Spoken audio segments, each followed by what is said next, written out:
ના અમે સાંભળીશું અમે સાંભળીશું આપણો જીવ બહુ દુઃખ પામે છે. દુઃખ એટલે દુઃખ તો ભોગવીને આવ્યા છે. કયા દુઃખ? તો દુઃખ અને મહાદુઃખ ભોગવીના જીવડો આવ્યો. દુઃખ એટલે સંસારમાં આવે છે દુઃખ છે, ખાલી દુઃખ. અને મહાદુઃખ એટલે જન્મ લેવો અને પાછું મરવું. જન્મ લેવો હેલું નથી અને મરવું હેલું નથી. જન્મ લેવો એટલે માતાના ઉદરમાં ઊંધા માથે રહેવું પડે. 1-2 દિવસ નહીં, 9-9 મહિના સુધી માનું મેલું પાણી, ગંદુ પાણી આપણી આંખોમાં, કાનમાં, મુખમાં જાતું.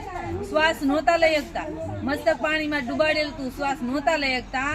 ત્યારે આપણે પરમાત્માને વિનંતી કરતા, હે પરમાત્મા, હે કુદરત, હે રામજી, મને આ દુઃખમાંથી એકવાર છોડું. 24 કલાક રામ રામ રે. 24 કલાકનું આજ આપણે કહીને આવ્યા છે, પણ આજ આપણી પાસે સમય નથી, ટાઈમ નથી. કોઈને કઈક બેહો 2 મિનિટ તો શું કે અમારી પાસે ટાઈમ નથી, સમય નથી. પણ મનુષ્ય દેહ શું કામ મળ્યો આપણને?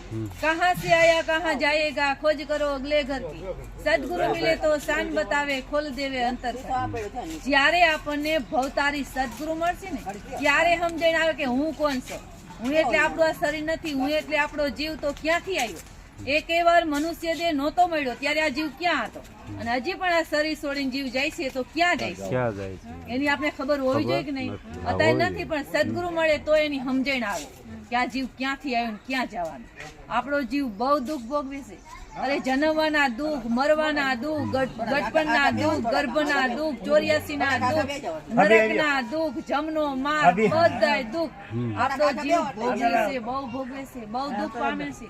અરે આ બધાય દુઃખમાંથી મુક્ત થવું છે તો એનો ઈલાજ એક જ રામ નામ લેવાનું. રામ નામ લ્યો અને ભાગ્ય જગાવી લ્યો. આ જેવો અવસર મોકો મળ્યો છે, વારંવાર મનુષ્ય દેહ નહીં મળે. દેવ કરતા દુર્લભ માનવ દેહ.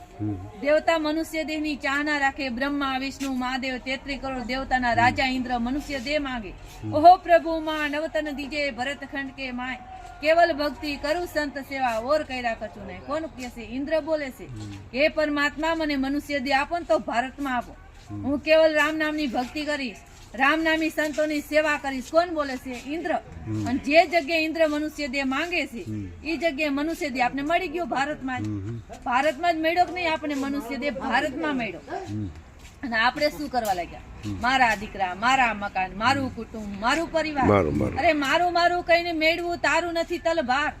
આપણું તલભાર નથી, રતિ ભાર નથી, કારણ કે આપણા જીવની હારે કાંઈ નહીં હાલે એટલે આપણું નથી.